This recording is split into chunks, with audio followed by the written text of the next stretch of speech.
Elimelech, que es el padre de la familia, cuyo nombre significa mi Dios es rey. Eli, mi Dios, Melech, rey. El nombre de su esposa es Noemí, significa dulce, significa placentera. Tenía 2 hijos. El mayor se llamaba, como dice aquí, versículo 2 de Ruth capítulo 1, Malón y Kelión. Malón significa débil, enfermizo.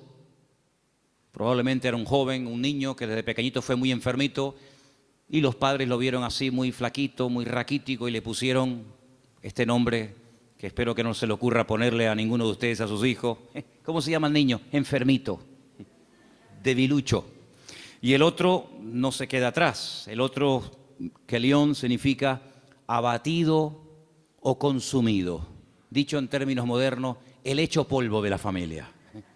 ¿Qué familia? Bueno, ellos viven en una pequeña población llamada Bet-Lehem, cuyo nombre significa la casa del pan, en la provincia de Judea, el mismo pueblo donde tiempo más tarde nacería el rey David y donde mucho tiempo después nacería nada más y nada menos que el Mesías, el Señor Jesucristo. Ellos ven que el país está pasando por un momento terrible, diríamos hoy en día de paro, de crisis, de pobreza, de miseria, y deciden irse a vivir al extranjero, concretamente a Moab. ¿Qué país sería hoy en día Moab? Bueno, sería el territorio que ocupa Jordania, ¿vale? Hay muchos lugares desde Israel, estando uno viajando por la carretera de Israel, que lo que separa a Jordania de Israel es simplemente la frontera natural del río Jordán y la frontera natural del Mar Muerto. Si tú estás en Israel y ves perfectamente Jordania enfrente de ti. Bueno, pues a ese país llamado Moab, en aquel momento, es donde Elimelech dice, bueno, vámonos de aquí porque aquí nos vamos a morir de hambre, no hay trabajo, no, hay hambre, hay escasez, y se van a vivir a Moab. Los moabitas, como ustedes saben, es para situarnos un poquito, los moabitas eran descendientes de una de las hijas de Lot. Ustedes se acuerdan que cuando Sodoma y Gomorra fue destruida, las hijas de Lot pensaban que el único hombre que quedó vivo de toda la tierra era su padre. Y entonces ellas deciden emborrachar a su padre, mantienen relaciones con él, y de esa manera pues la raza humana no se extinguiría. Y entonces una queda embarazada, la mayor, su hijo lo llaman Moab, de ahí vienen todos los moabitas, todos los que son hoy en día de Jordania, y también los amonitas, la otra hija.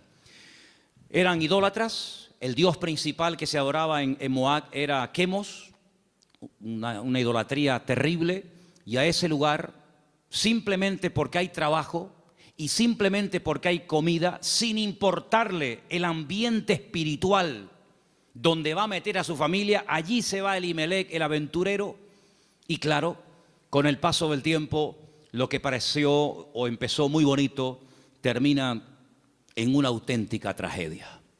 La Biblia nos enseña que el padre muere, Elimelech muere, no sabemos de qué, Noemí quedó viuda, pero tenía 2 hijos. Y los hijos eran los responsables de cuidar de sus padres cuando estos eran mayores o quedaban viudos. Pero con tan mala suerte, dirían algunos, que sus 2 hijos, da a entender el texto que murieron los 2 en el mismo tiempo, el mayor y el menor. Los judíos entienden que esto fue una especie de castigo o de consecuencia de haber depositado su confianza en los campos de Moab en vez de en el Dios vivo. Y es que yo creo que problemas vamos a tener siempre durante toda la vida. Ahí no está la cuestión. La pregunta es, ¿cómo vamos a reaccionar los creyentes cuando tengamos problemas? Porque como reacciona la gente del mundo, ya lo sabemos. Pero ¿cómo debe de reaccionar un hijo, una hija de Dios, una familia cristiana, creyente en el Señor, cuando vienen tiempos difíciles? De paro, de enfermedad, de muerte, de separaciones de los padres o problemas económicos. ¿Cómo vamos a reaccionar ante la adversidad? Bueno, no se le ocurrió otra cosa a Elimelech que decir, vámonos de aquí y nos vamos a Moab y empezamos de cero. Bueno, esos eran sus planes, pero dice la Biblia que a veces nuestros pensamientos no son los pensamientos de Dios. Y allí, de la noche a la mañana, hermanos, aquello que empezó tan bonito terminó siendo una auténtica tragedia. 3 viudas: Orfa, la que se casó con uno de los hijos de Elimelec y Noemí; Ruth, la otra que se casó con otro hijo; y también Noemí. 3 mujeres solas ante el peligro. En aquella época no había pagas, ni había ayudas del gobierno ni del Estado para mujeres viudas. Ya el Señor en su palabra, como vamos a ver en esta tarde, había organizado un sistema para ayudar a los más necesitados, a los colectivos más desfavorecidos, como eran las viudas, los huérfanos, también, como no, los extranjeros. Vamos a verlo dentro de un momento. Pero Noemí decide regresar. Ahora, si ustedes han leído detenidamente el libro, se van a dar cuenta que lo más probable es que las propiedades, sobre todo las tierras que eran en su día de Elimelec, él las tuvo que vender o hipotecar para poder marcharse con su familia al extranjero. Eso es algo que ha hecho muchísima gente que han venido de otras naciones. Tal vez en esta tarde hay alguien aquí entre nosotros que dice, pues eso es lo que yo he tenido que hacer.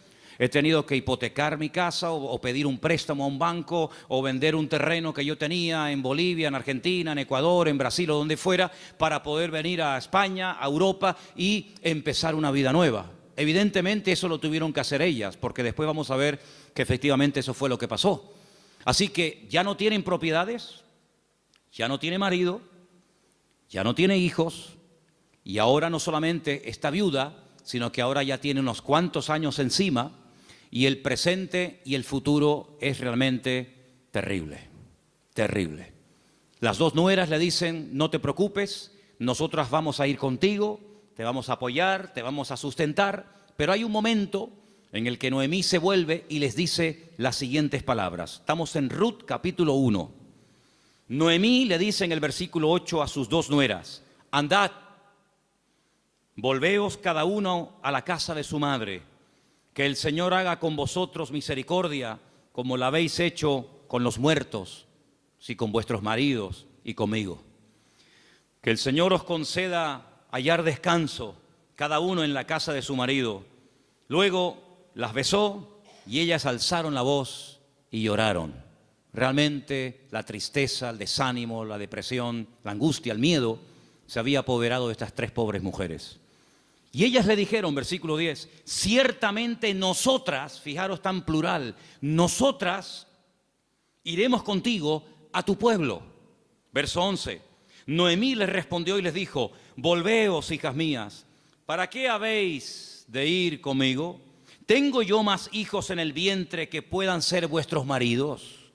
Volveos, hijas mías, e idos, porque yo ya soy vieja para tener marido. Y aunque dijese, esperanza tengo, y esta noche estuviese con marido, y aún diese a luz hijos, ¿habíais vosotras de esperarlos hasta que fuesen grandes?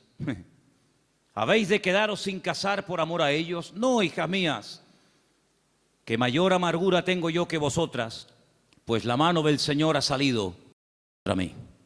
Ellas alzaron su voz otra vez, lloraron, y Orfa besó a su suegra, mas Ruth se quedó con ellas. Ay, amigo, ya se produce una ruptura. Ya no son las 3 las que están como una piña. Al fin y al cabo las 3 tienen un denominador común, son viudas, tan solas en la vida.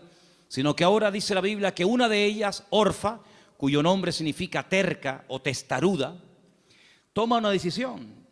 Y entonces la decisión que toma es volver a la casa de su familia. Noemí le dijo, he aquí tu cuñada se ha vuelto a tu pueblo y a sus dioses, vuélvete tú tras ella.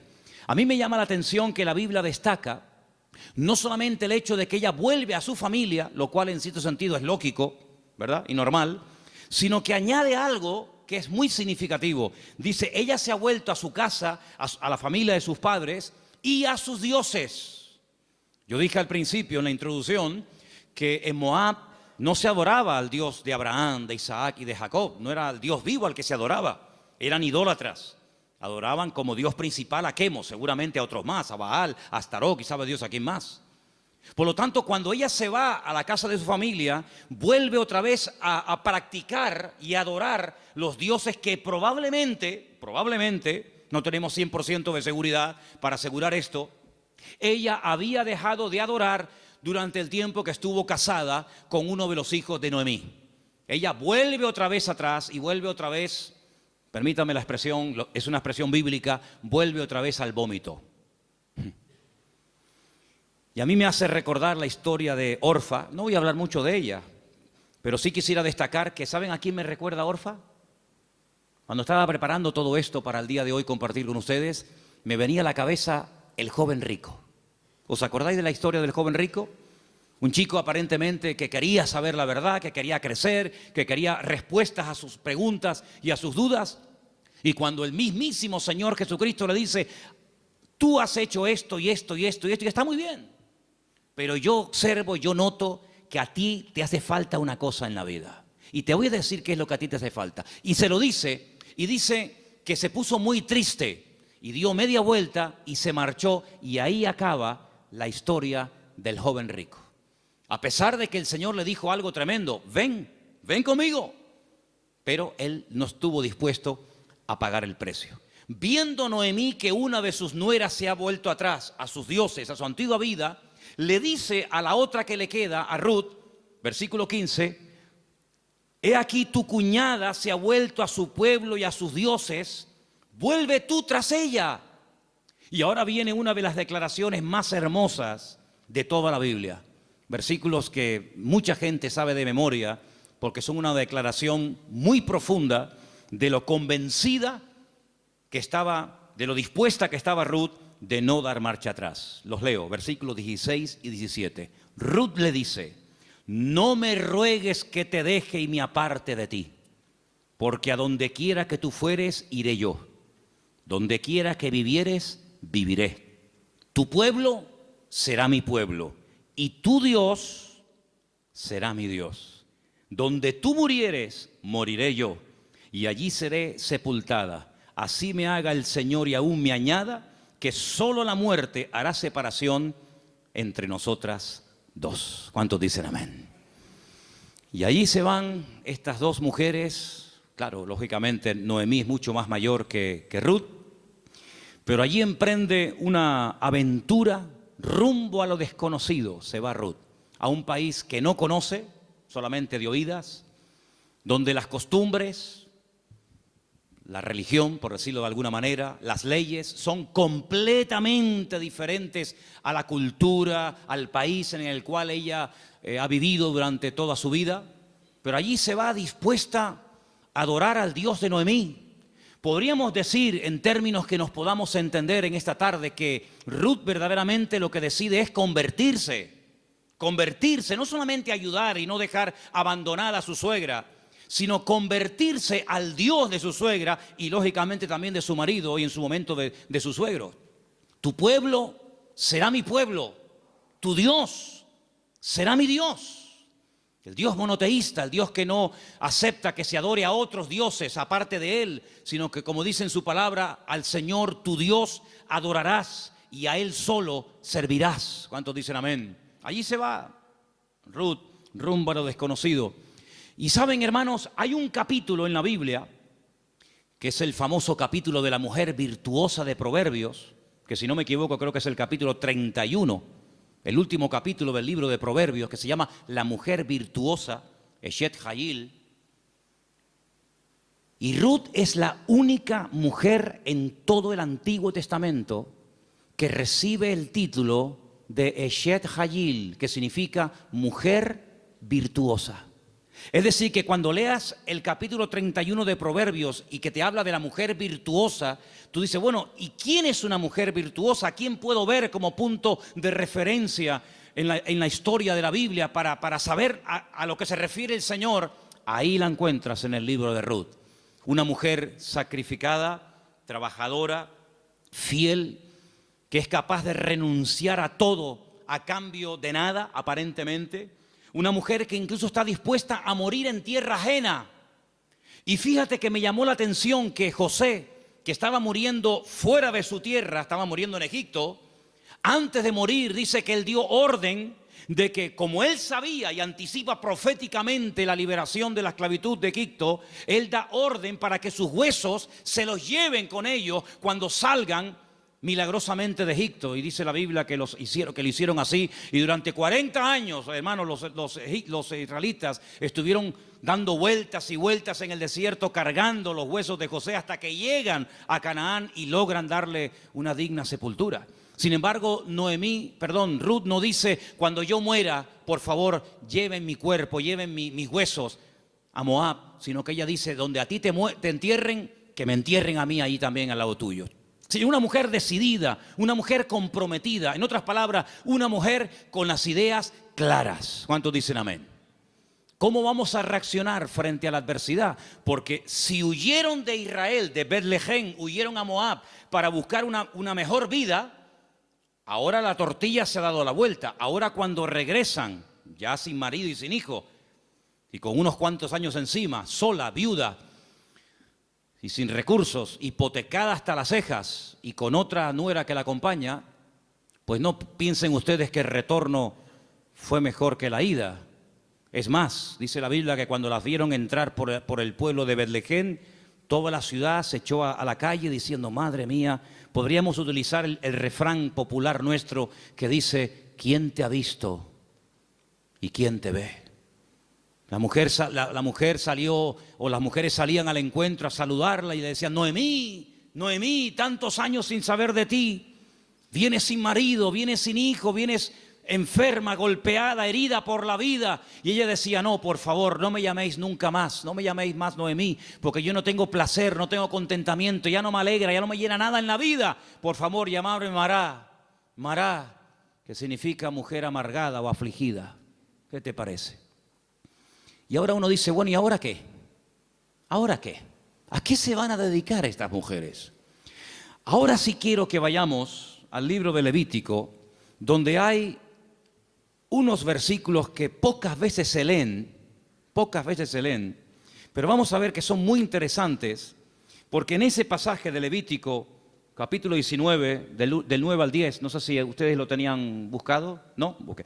Capítulo 19 de Levítico, vamos a leer una ley que solamente existía en el pueblo de Israel en aquel tiempo, y es una ley tan extraordinaria, tan increíble, que fue lo que ayudó en cierto sentido a restaurar la vida de Ruth y de Noemí en aquel nuevo país para ella. Levítico capítulo 19, versículos 9 y 10, el Señor dice en su palabra: cuando ciegues la mies de tu tierra, no segarás hasta el último rincón de ella, ni espigarás tu tierra segada. No rebuscarás tu viña, ni recogerás el fruto caído de tu viña. Para el pobre y para el extranjero lo dejarás, dice el Señor. ¿Qué es lo que hacía la gente? Cuando iba a coger la cosecha, arrasaban con todo. Y si se caía un racimo de uvas, o se caía una espiga de trigo, o de cebada, o de lo que fuera, daban marcha atrás y lo recogían. Y si alguien se metía en aquel campo después del tiempo de la siega, estaba pelado, no había nada. Sin embargo, el Señor dice: ustedes van a ser diferentes. Esto es una ley donde el Señor muestra su amor y su compasión por el pobre, por el huérfano, por la viuda, por el extranjero, por el que no tiene prácticamente ningún recurso para buscarse la vida, como el caso de Ruth y de Noemí. Ustedes cuando vayan a segar, no sean avariciosos, no quieran acapararlo todo. Oye, si se cae una espiga, déjala. Si hay un rinconcito que no quieres, digamos, cosecharlo, meter la hoz, déjalo ahí en un rinconcito, para que cuando ustedes terminen, pues puedan entrar los que no tienen tierra, los que no tienen trabajo, las viudas, los extranjeros, los pobres, los huérfanos, y puedan de alguna manera conseguir algo para llevarse a la boca. Y eso es lo que utiliza Ruth.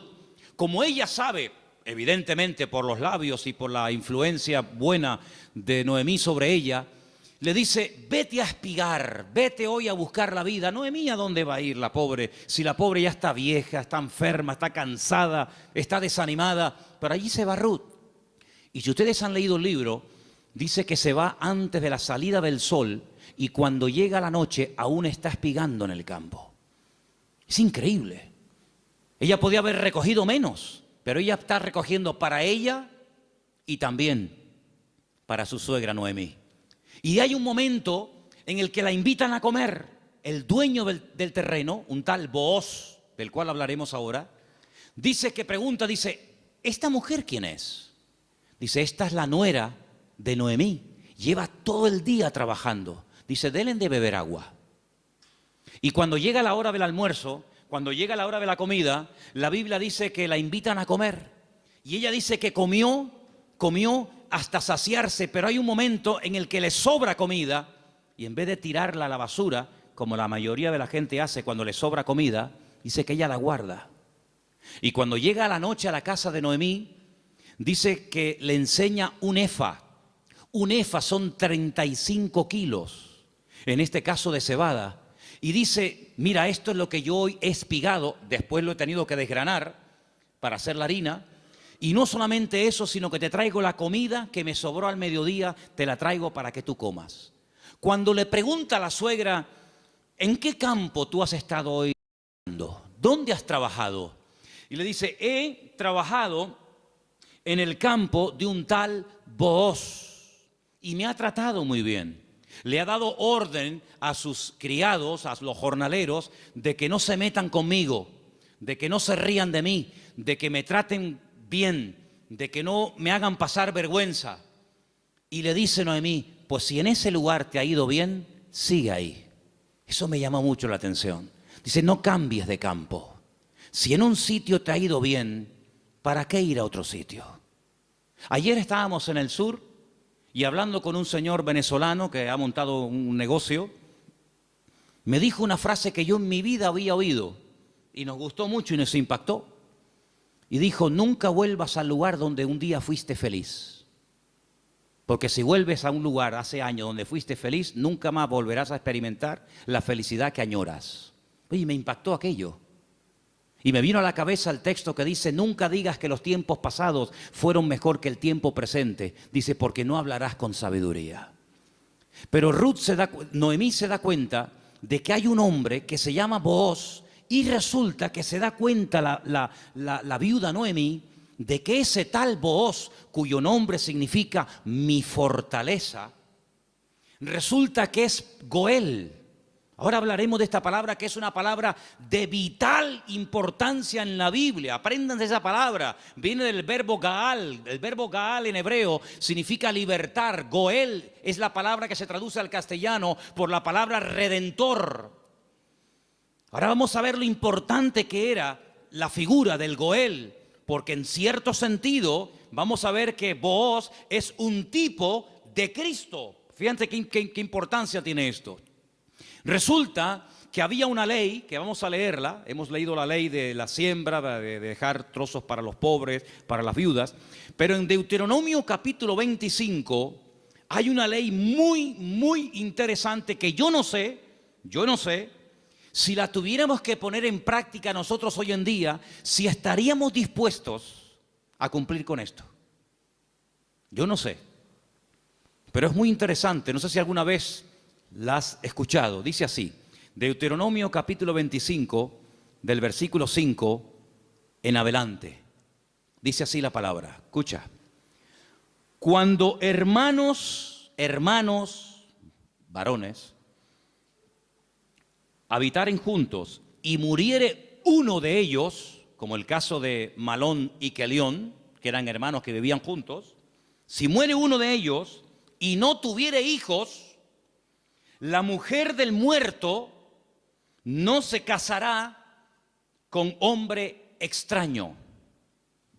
Su cuñado se llegará a ella y la tomará por mujer y hará con ella parentesco. Y el primogénito que ella diere a luz sucederá en el nombre de su hermano muerto, para que el nombre de éste no sea borrado de Israel. ¿Entendéis, no? Si el hombre no quisiere tomar a su cuñada, irá entonces su cuñada a la puerta, a los ancianos, y dirá, mi cuñado no quiere suscitar nombre en Israel a su hermano, y no quiere emparentar conmigo. Entonces los ancianos de aquella ciudad lo harán venir, hablarán con él, y si él se levantare y dijere, no quiero tomarla, se acercará entonces su cuñada delante de los ancianos, le quitará el calzado del pie, le escupirá en el rostro y le hablará y le dirá, así será hecho al varón que no quiere edificar casa a su hermano, y se le dará este nombre en Israel, la casa del descalzado. Qué ley tan extraña, ¿no? Dos hermanos y uno de ellos muere sin haber tenido hijos, y para que no se olvide o para que no se quede su nombre borrado en la historia, el hermano vivo, que es el Goel, el Redentor, tenía que casarse con la viuda, y el primer hijo que naciera de esa relación es como si fuera hijo del hermano difunto, para que de esa manera se perpetuara su nombre y para que de esa manera las herencias y las tierras no se diluyeran en el espacio y en el tiempo. Y esto es lo que le ocurre a Ruth. Ruth resulta que se casó con un judío, con un hombre de Belén de Judea, pero ella no tuvo hijos con él. Su hermano, es decir, su cuñado, también murió. Por lo tanto, no hay posibilidad de redimirla. Pero cuando llegan a Israel, la familia de Elimelech, la familia de su marido, pues siguen viviendo allí. Y hay un pariente cercano al cual Booz le dice, oye, a ti te corresponde el derecho de casarte con Ruth. A ti te corresponde el derecho de pagar todas las deudas de Ruth. A ti te corresponde recuperar el patrimonio y las tierras que en su tiempo tuvieron que venderse para que esta familia tuviera que irse al extranjero. Es decir, te haces cargo de la tierra, te haces cargo de las deudas y te haces cargo de la viuda. Y este dice, de eso nada. De eso nada. Pagar yo deudas que no son mías y casarme yo con una mujer que a mí ni me va ni me viene. Y Booz dice, muy bien, vamos a ir delante de 10 ancianos, vamos a ir delante de un minyan, delante de 10 hombres judíos, y tú vas a decir eso delante de ellos, que no quieres redimir a Ruth, que no quieres hacerte cargo de sus deudas, de sus hipotecas y de la viuda, y lo vas a decir delante de testigos. Y lo dice. Y entonces es cuando entra en escena Booz y le dice a Ruth, hija, tú no te preocupes ahora. La diferencia de edad de Ruth y de Booz tenía que ser inmensa. Algunos comentaristas dicen que ese pariente que rehusó casarse con Ruth probablemente era un hermano de su suegro, de Elimelech.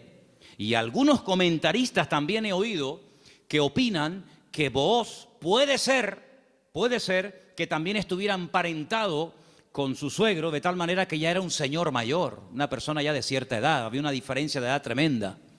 Pero él asume la responsabilidad, no solamente de casarse con la viuda, sino de pagar la hipoteca y las deudas que la familia dejó y que hay que volver a recuperar las tierras. Lógicamente todo eso costaba dinero. Solamente había dos posibilidades de que en Israel una persona que se desprendiera de patrimonio pudiera volver a recuperarlo. Solamente había dos formas. Una, que llegara el año de jubileo. ¿El año de jubileo qué era? Era una celebración, una fiesta que se llevaba a cabo cada 50 años. A los 50 años las deudas quedaban anuladas. De ahí viene una parte del famoso Padre Nuestro. Padre Nuestro, perdona nuestras deudas como nosotros también perdonamos a nuestros deudores. Está inspirado un poco en el año de jubileo. Los que eran esclavos, se les daba la libertad. Si alguno no quisiera, había todo un proceso para poder volver a retenerlo. Y si alguien había tenido que vender por cuestiones económicas, por necesidad, una propiedad, un terreno, cuando llegaba el año de jubileo, repito, cada 50 años, bueno, todo volvía otra vez a sus dueños originales. ¿Para qué esta ley?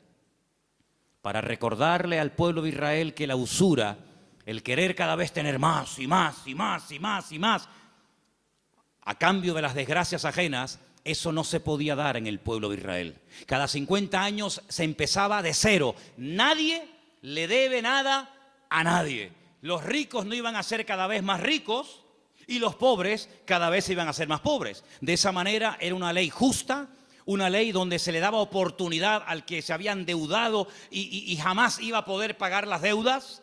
Fíjate qué terrible la ley de los desahucios en España.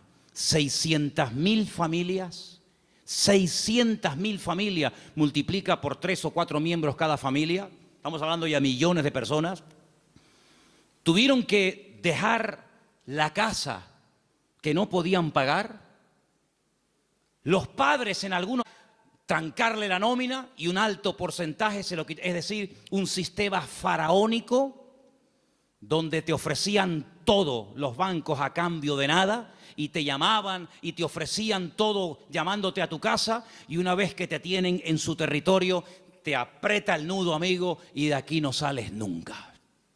El sistema del faraón en los tiempos modernos. En vez de faraón, llámalo como quieras. Sin embargo, Dios en su palabra jamás iba a permitir que su pueblo cada vez fuera de mal en peor, endeudándose de tal manera que al final era imposible hacer frente a semejantes deudas. Y una cosa también muy importante, aunque no es el tema a tratar, entre hermanos no se podían dar préstamos con intereses. Ustedes saben que hay personas que están pagando muchos años y todavía la deuda no se ha pagado. Lo que están pagando es simplemente parte de los intereses, porque son tan elevados que por una regla de 3, cuanto más pagas, más debes. ¿Cómo se come eso, hermano? Así que la única forma de recuperar una tierra que se había vendido era llegar al año de jubileo. Pero ¿quién le aseguraba al que había vendido una propiedad, ponte que tuviera 40 o 50 años, que iba a durar otros 50 años para recuperar la tierra? Era prácticamente imposible, impensable. Pero luego había otra forma.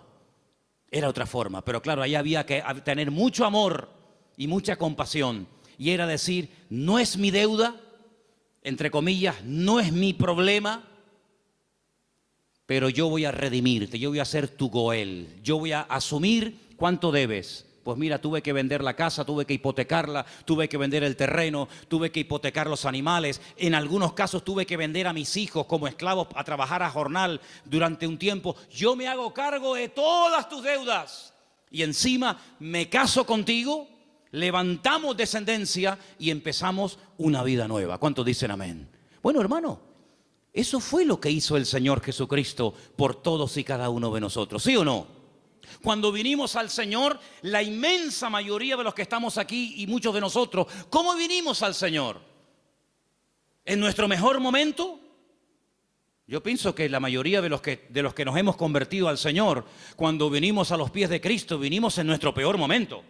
Algunos desanimados, otros enfermos, otros enganchados, otros esclavos de no sé qué y de no sé cuánto. Pero el Señor Jesucristo dijo, a ver, ustedes tienen una deuda tremenda. Y una deuda no con un banco, no con una financiera. Ustedes tienen una deuda conmigo.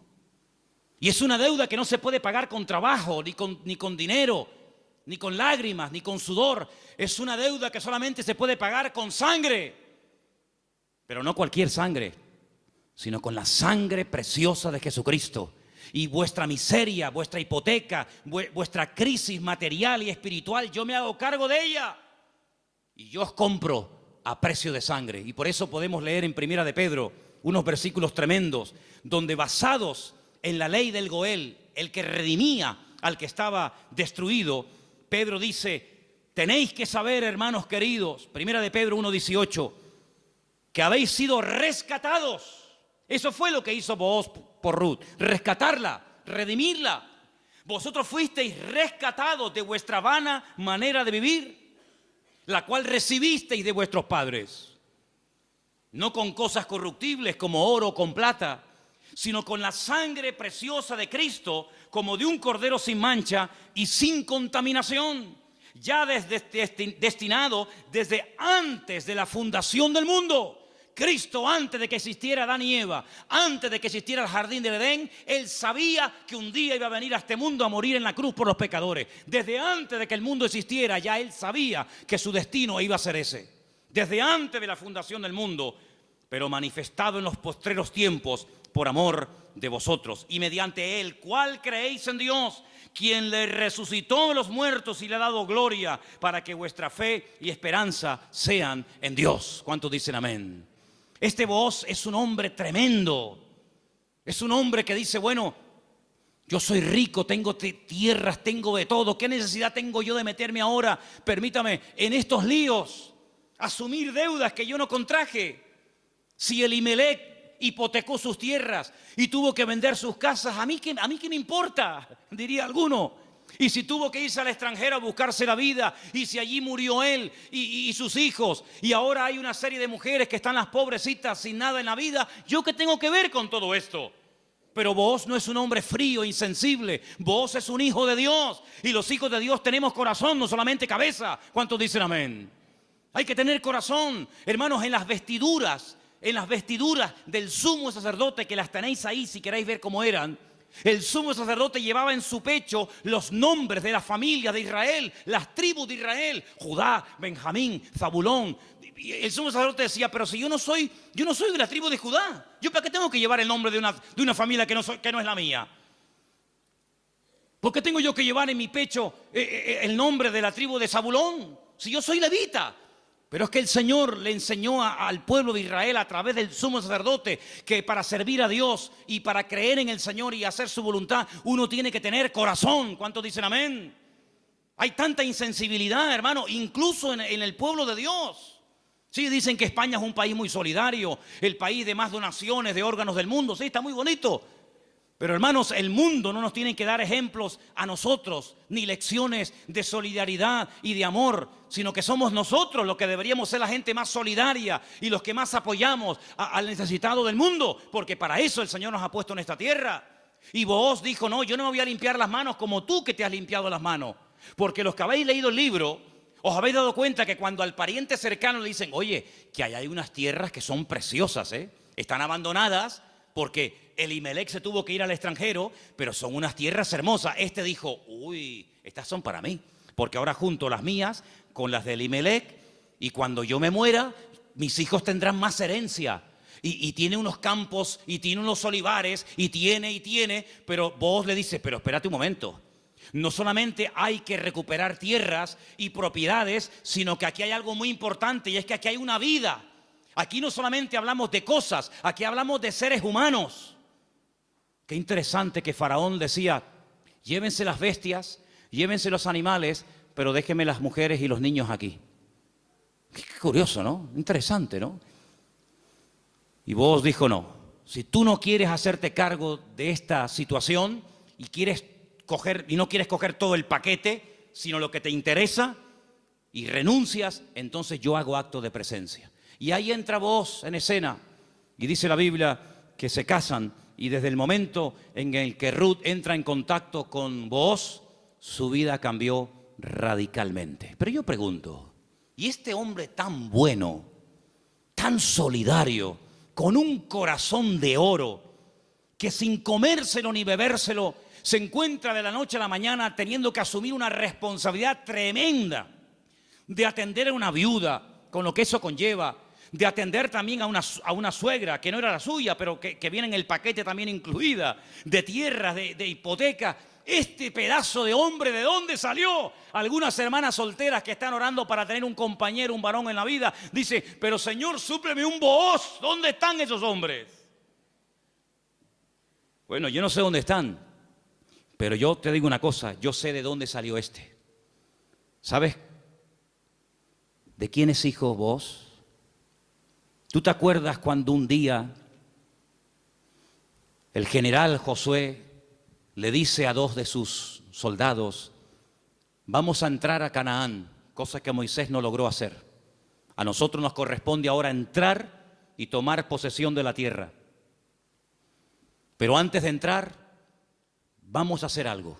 Voy a mandar a 2 espías, no exploradores como los que mandó Moisés, que fueron unos inútiles, sino 2 espías. 2 hombres que entren secretamente y cuando vengan nos digan qué estrategia tenemos que emplear para atacar este pedazo de ciudad con doble muro, cerrada, imposible de conquistar. Y ahí se van estos 2 hombres. y van y se quedan en una casa de prostitución. Y algunos dirán, ¿y cómo dos hombres del pueblo de Israel se van a semejante lugar? Bueno, no es que fueron a pecar, sino que era el lugar donde dos extranjeros pasarían desapercibidos perfectamente, porque por allí entraban y salían muchos. Y allí contactaron con la dueña de aquel negocio, por llamarlo de alguna manera, y la dueña una noche en una habitación les dice, yo sé quiénes son ustedes, yo sé de qué país sois, yo sé que vosotros sois israelitas, y yo he oído lo que vuestro Dios ha hecho por vosotros. Yo he oído que ustedes salieron de un país llamado Egipto, y cuando llegaron a la frontera natural del Mar Rojo, que no podían avanzar y el faraón venía detrás, ustedes clamaron al Señor y el Señor les abrió el Mar Rojo y ustedes pasaron por en medio de él. Y cuando el faraón intentó meterse, el Señor cerró las aguas y murieron los ejércitos del faraón. Y ustedes entraron por el desierto. Y hemos oído lo que el Señor ha hecho por vosotros. Y por eso la ciudad está muerta de miedo y ha desfallecido nuestro corazón. Yo suplico, yo ruego por amor de vuestro Dios, que cuando entréis y toméis posesión de la tierra, porque sabemos, y dice así, sabemos que Jericó va a ser tomada y conquistada por vosotros, que tengáis misericordia de mí y de mi familia. Y estos hombres se quedan sorprendidos porque esta mujer está contando las noticias de hace 40 años. ¿Tú te acuerdas de lo que leíste en el periódico hace 40 años? Bueno, algunos dirán, pero si yo no tengo más que 25. ¿Pero alguien se acuerda aquí de lo que leyó en un periódico hace 40 años? Ella lo tenía fresco en su mente. Vienen a por nosotros, nuestros días están contados. Esta tierra no nos pertenece. Vienen los hijos de Dios, viene el Dios de Abraham, de Isaac y de Jacob. Tengo que tomar medidas preventivas. Tengo que salvar mi vida y la de mi familia. Y los espías le dicen, vamos a hacer algo. Si tú no te chivas, si tú no dices que hemos estado aquí, si tú no vas ahora con el cuento al capitán de la guardia o al rey de Jericó, sino que tú mantienes el secreto. Y el día que nosotros entremos en la ciudad, tú estás dentro de la casa con toda la familia que quiere ser salva, nosotros te protegeremos a ti y a toda tu familia. Y como va a ser esto algo tremendo, porque aquí va a haber una conmoción, un terremoto, esto va a ser un cataclismo terrible, y una ciudad tan enorme, para saber diferenciarla de tantas casas, coge este trapo de color rojo, lo amarras ahí por fuera de la ventana. Yo le diré a los soldados cuando entren a tomar posesión de Jericó, que donde hay un trapo rojo colgado ahí en la ventana, ahí no entren, que esa es la casa de Rahab, la ramera. Y dice la Biblia que ella vivía entre un trozo del muro y el otro, entre muro y muro. Toda la ciudad cayó. No cayeron los muros de Jericó, hermano, ¿sí o no? Cayeron los muros de Jericó, pero la casa de Rahab no cayó. Pero no estaba en el muro. Pero el que confía en el Señor verá cómo caen a su lado 1000 y 10.000 a su día. Mas a ti no llegará, dice la Biblia. Toda la ciudad cayó, hermano, como añicos. Pero la casa de Rahab se quedó ahí. Y ella se va a vivir con su familia al pueblo de Israel. Y se casa, dice la tradición, con uno de aquellos espías que se llamaba Salmón. No es que se casó con un pescado. Se casó con un señor que se llamaba Salmón. Y queda embarazada. Y cuando da luz, nace nada más y nada menos que un hijo que le pusieron Booz. Ay, amigo, así que Booz era el hijo de Rahab, la de Jericó. Sí, amigo. ¿Qué te parece? ¿Cómo una persona puede cambiar la vida cuando pone su mirada y su confianza en las manos del Señor? De ser una mujer como era en Jericó, a lo que llegó a ser cuando lees el árbol genealógico, los antepasados de Cristo, en Mateo capítulo 1, te encuentras que en el árbol genealógico de nuestro Señor Jesucristo aparece nada más y nada menos que Rahab, aquella mujer salvada milagrosamente de la destrucción de la ciudad de Jericó. Es que en el libro de Ruth hay algo que predomina, hay un hilo conductor que lo encuentras por todas partes, y es que nuestro Dios es un Dios que es un especialista en restaurar vidas destrozadas. ¿Cuántos dicen amén? No solamente es un Dios que echa fuera demonios y un Señor que levanta al caído y un Dios que sana a los enfermos y que salva a los pecadores, sino que es un Dios que le encanta restaurar vidas destrozadas, y cuanto más difícil, mejor lo hace. ¿Cuántos dicen amén? Dile al que está a tu lado: nuestro Dios es un Dios que restaura las vidas. Aleluya. Nuestro Dios restaura las vidas. Aleluya. Vos, el Goel, el Redentor, asume sus responsabilidades, sabe que el primer hijo va a ser considerado no como suyo, sino como hijo del difunto, del marido de Ruth, pero no le importa.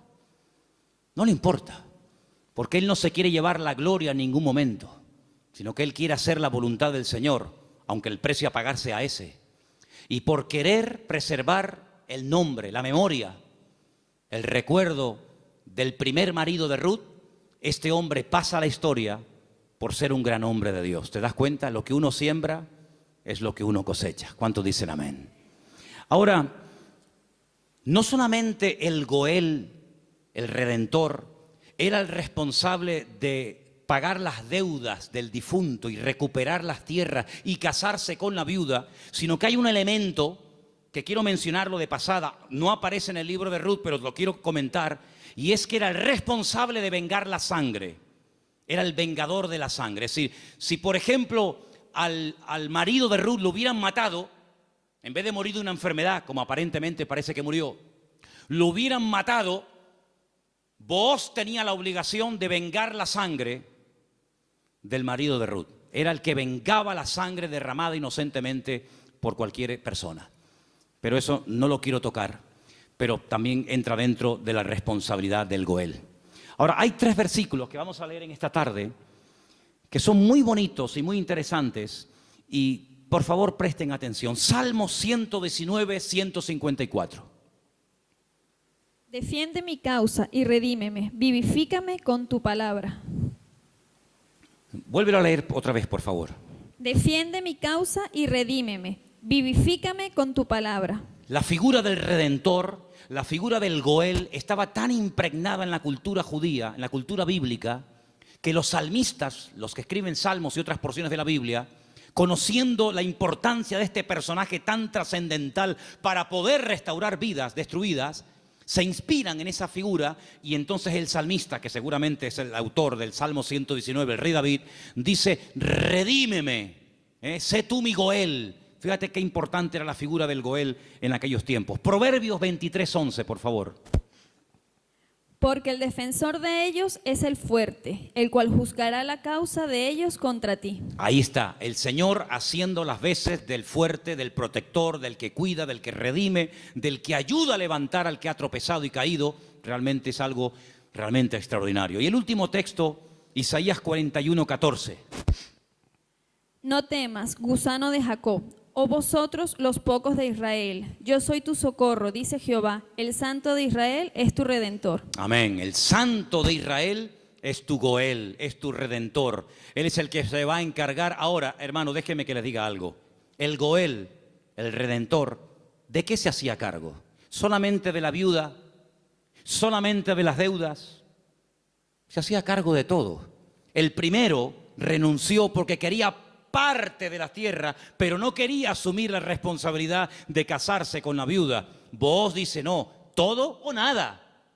Las deudas, las hipotecas, lo que se perdió, y también de la viuda. Y hermanos, el Señor Jesucristo, cuando ha venido a nuestra vida, ¿de qué se ha hecho cargo? ¿De perdonar solamente nuestros pecados?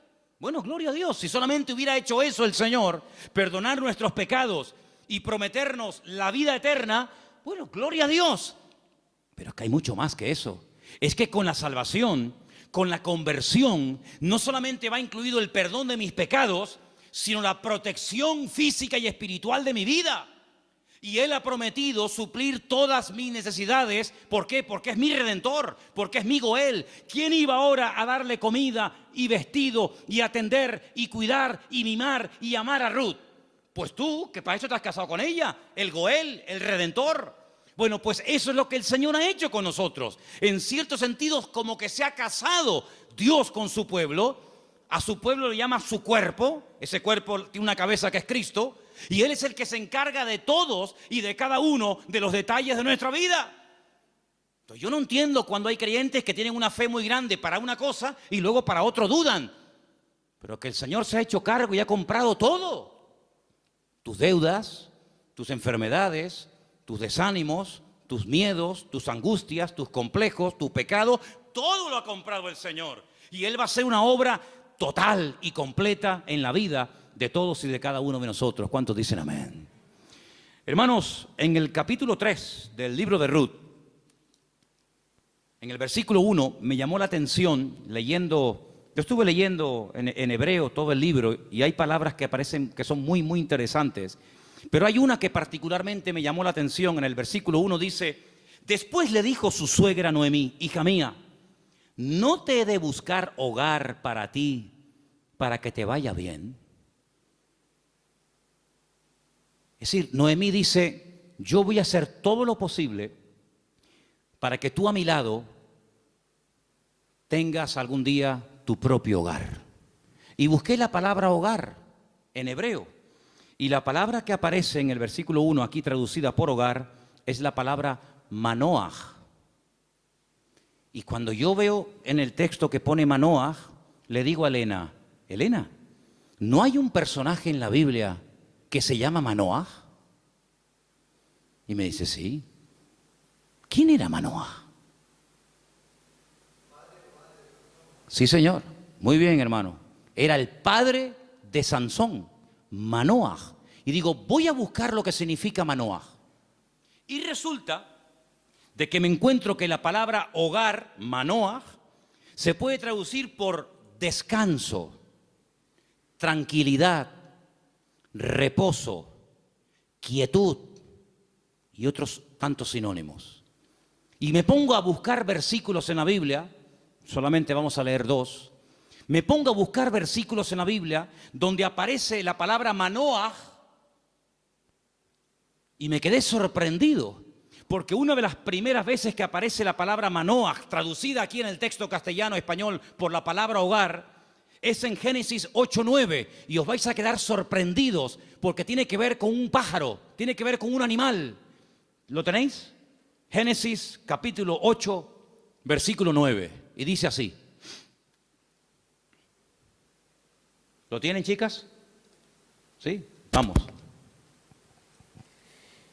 Y no halló la paloma donde sentar la planta de su pie, y volvió a él al arca, porque las aguas estaban aún sobre la faz de la tierra. Entonces él extendió su mano y tomándola, la hizo entrar consigo en el arca. Noé no podía consultar el parte meteorológico, no tenía ordenador dentro del arca, no tenía WhatsApp y decir: oye, por ahí donde tú vives. Bueno, es que no podía decir eso, porque es que no había nadie con vida fuera del arca. ¿Y cómo consulto? ¿Cómo me atrevo yo a abrir la puerta del arca y si se me entra el agua adentro? Llevaba un año dentro de aquel barco. ¿Salgo o no salgo? Es que antes de salir hay que tomar medidas preventivas. No te tires a la piscina si no hay agua. No, hermano, eso es fe. No, eso es locura. Eso no es fe. Usted va a la piscina y está vacía. Pero usted, hermano, el justo por la fe vivirá. Y yo le diría: descanse en paz, hermano. ¡Pum! Ahí se quedó el hermano. Uy, le falló la fe. No, le falló la cabeza. Eso no es fe. Eso es un disparate. La fe no es locura. La fe es certeza. Es convicción. No es disparate, ni locura, ni emoción, ni sentimiento. Es seguridad de que lo que voy a hacer, mi Dios me ha dicho que lo haga. Ahora, una cosa es que el Señor me diga: tírate a la piscina, pero no hay agua. Si tú me lo dices, yo me tiro. Pero si tú no me lo dices, yo no me tiro ni loco. ¿Cuántos dicen amén? Muy bien. Noé dice: la única forma de comprobar es mandando una paloma. Y dice que abrió la ventana, la única ventana que había en el arca, suelta la paloma, y dice que la paloma no halló lugar donde reposar. Claro, estaba todo anegado en agua, todavía no había bajado el nivel de las aguas, y ahí aparece la palabra Manoaj. No había reposo.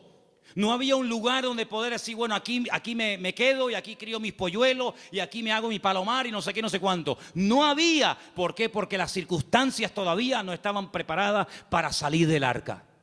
Y otro versículo muy conocido, que ustedes se lo saben de memoria, donde aparece la palabra Manoah, es en el Salmo 23, versículo 2. Leamos si queréis el 1 y el 2. Salmo 23, 1 y 2. Que se lo saben de memoria, ¿sí o no? Que dice... Vamos, dale. Jehová es mi pastor, nada me faltará. En lugares de delicados pastos me hará descansar. Junto a aguas de reposo me pastoreará. Junto a aguas de reposo, allí donde hay calma, donde hay quietud, allí me pastoreará el Señor. Una de las características del Señor es que lo que hace el Señor trae al corazón reposo, tranquilidad, paz. ¿Cuántos dicen amén? Donde hay paz está el Señor. Donde no hay paz, dudo mucho de que el Señor esté. El apóstol Pablo le decía a los corintios, lo que yo les he enseñado es para poner orden en la iglesia, porque esto me lo dijo el Señor que compartiera. Porque en nuestras iglesias lo que caracteriza a nuestras congregaciones es el orden. Pero si alguien quiere ser contencioso, allá él. Por lo tanto, hermanos, lo que Noemí le está diciendo a su nuera Ruth, es que el anhelo de su corazón es que Ruth logre tener algún día un reposo, que logre tener un sitio de tranquilidad donde sea feliz. Y por eso se traduce por la palabra hogar. Y yo pregunto una cosa, ¿y tu hogar cómo está esta noche? ¿Tu hogar es un lugar de reposo? ¿Tu hogar es un lugar de calma y de quietud y de paz? Porque si no lo es, la culpa no la tiene Pedro Sánchez, que dimitió ayer. ¿O también se la vamos a echar a él? La culpa no es de la izquierda ni de la derecha. Cuando no hay shalom bay, como dicen los judíos, cuando no hay paz en el hogar, ¿quién tiene la culpa? La cabeza. Así que la responsabilidad principal del hombre en el hogar es traer paz al hogar. Y si no la hay, ya sabes lo que tienes que hacer. Entra en tu aposento y tu Padre que te ve en lo secreto te recompensará en público. Si no tienes recompensa en público, es porque hace mucho tiempo que no estás en lo secreto, en lo escondido con Dios. ¿Cómo reaccionamos ante la adversidad? Es el título del mensaje de hoy. ¿Cómo reaccionamos cuando algo va mal? Siempre tenemos la tendencia de echarle la culpa a algo o a alguien. Si no es el pastor, es la mujer del pastor. Si no es la derecha, es la izquierda. Si no es el frío, es el calor. Si no es el que se fue, es el que se quedó. Siempre buscamos un chivo expiatorio al que echarle la culpa. Noemí, hay un momento cuando ella regresa del extranjero que le dice a la población de Betlehem: no me llaméis Noemí, porque la mano del Señor se ha vuelto contra mí. La mano del Señor no está contra ninguno de sus hijos. Simplemente que hay un trato, hay circunstancias, hay situaciones en la vida por las cuales tendremos que pasar, nos guste o no. Pero no tenemos que tener ningún temor, porque lo que permita el Señor en nuestra vida, todo absolutamente está bajo la mano y el control de nuestro Dios. ¿Cuántos dicen amén? Y eso fue lo que consiguió Ruth. Un hogar de paz, de quietud y de calma. Y quiero terminar leyendo unos versículos del libro de Ruth, capítulo 4, versículo 11, que fue la bendición que pronunciaron, la bendición que le dieron a los que se casaban ese día, a Ruth y a Booz. Capítulo 4, versículo 11. Dijeron los que estaban allí congregados, los testigos, todos los que estaban en el pueblo, desde el pueblo a la puerta con los ancianos, dijeron: testigos somos. El Señor haga a la mujer que entra en tu casa como a Raquel y como a Lea, las cuales edificaron casa de Israel, y tú seas ilustre en Efrata y seas de renombre en Belén, y sea tu casa como la casa de Fares, el que Tamar dio a luz a Judá, por la descendencia que de esta joven te dé el Señor. Y Booz tomó a Ruth, y ella fue su mujer, y se llegó a ella, y el Señor le dio que concibiese y diese a luz un hijo. Y hermanos, los últimos versículos del libro de Ruth dicen así, el verso 21: Salmón el papá de Booz, es decir, el suegro de Ruth, engendró a Booz. Booz engendró a Obed, que significa servidor, el que sirva al Señor. Qué bonito, ¿eh? Obed engendró a Isaí, e Isaí engendró a David. Luego, si no me equivoco, Ruth fue bisabuela, ¿sí?, del rey David. ¡Qué cambio, hermanos! ¡Qué cambio! ¿Cómo empieza el libro? Una familia destruida, una familia que no sabe a dónde disparar, que no sabe a dónde irse. Miseria, hambre, he tenido que hipotecar la casa, he tenido que vender los terrenos, sin nada. A la aventura, ¡ala! Nos vamos a Moab. Y sin tener en cuenta que el Señor prohibía categóricamente la unión entre el pueblo de Israel y otras razas. Resulta que sus hijos, hombre, claro, ¿con quién se casaron Kelión y Maleón? ¿Con quién se casaron los hijos de Noemí y los hijos de Elimelech? ¿Con quién? Pues con mujeres del país donde fueran a vivir. Sí, ese es el futuro que le vas a dar a tus hijos. Si con la cosa de darle un mejor futuro material, has traído la ruina espiritual a tu casa. Claro, ya sabemos que Dios toma lo destruido, lo roto, lo que no es, para hacer maravillas. Pero ¿para qué te vas tú a Moab? ¿Te vas a meter en la boca del lobo? No, es que allá hay trabajo. ¿Y tus hijos? ¿De quién se van a enamorar? ¿Con quién se van a casar? Con mujeres idólatras. La primera responsabilidad de un padre en una casa con sus hijos, más que darle estudios y una buena carrera, es darle un futuro espiritual a sus hijos. Y Moab, dicho sea de paso, no era el mejor lugar para llevar a una familia a vivir. Prueba de ello que mira cómo terminaron, muertos todos. Todos terminaron muertos, del padre hasta el hijo mayor y hasta el hijo menor. Gloria a Dios que por ahí aparece la misericordia del Señor y que a través de Booz la familia vuelve a remontar vuelo y vuelve a recuperar el ánimo y la esperanza. Pero hermanos, no es tiempo de experimentos.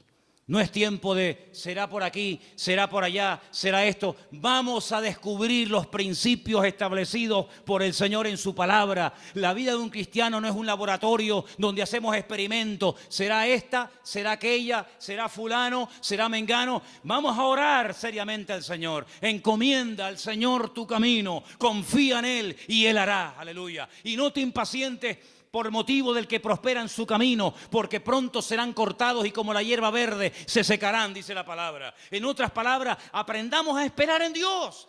Mira, consiguió más, mucho más, en poco tiempo Ruth y Noemí en la tierra donde el Señor estaba, que todos los años que Elimelech se pagó en el extranjero, que no le sirvieron absolutamente para nada.